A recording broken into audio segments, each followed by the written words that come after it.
নমস্কার বন্ধুরা, এই যে আমি আজকে নিয়ে চলে এসেছি লাউ ডোকা। এই যে লাউ ডোকাটা আমি ধুয়ে কেটে সাইজ করে নিয়েছি। এখন এই লাউ ডোকাটা দিয়ে আমি সুন্দর একটা রেসিপি করে দেখাবো। এখানে নিয়েছি আমি জলের মধ্যে দিয়ে দেবো হাফ চামচ লবণ।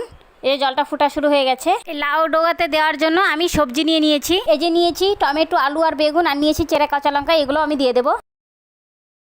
আমি এখন এগুলো 5-7 মিনিটের জন্য ঢাকা দিয়ে দেবো। তো এই দেখুন বন্ধুরা, এখানে যা কিছু সবজি ডোকা সবকিছু সেদ্ধ হয়ে গেছে। সেদ্ধ করা সবজিটা আমি এখন নামিয়ে নেব। কড়াইটা আমি গরম করে নিয়েছি। কড়াই দিয়ে দিলাম তেল।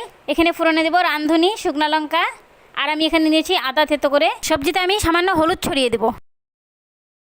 বন্ধুরা, আলু ডোকা পাতা সব আগে সিদ্ধ হয়ে গেছে। সবজিটা আমি আগে লবণ দিয়েছিলাম, এখন অল্প সামান্য লবণটা দিয়ে দেবো। এই যে কুচিয়ে নিয়েছি ধনে পাতা উপর থেকে ছড়িয়ে দেবো। তো বন্ধুরা, এভাবে করে আমি লাউ ডোকা দিয়ে সুন্দর একটা নিরামিষ রেসিপি তৈরি করে নিলাম। তো রেসিপিটা আমার তৈরি হয়ে গেছে, এখন আমি নামিয়ে নেব। তো বন্ধুরা, এই লাউ ডোকার রেসিপিটা আপনাদের কেমন লাগলো অবশ্যই আমাকে কমেন্ট করে জানাবেন।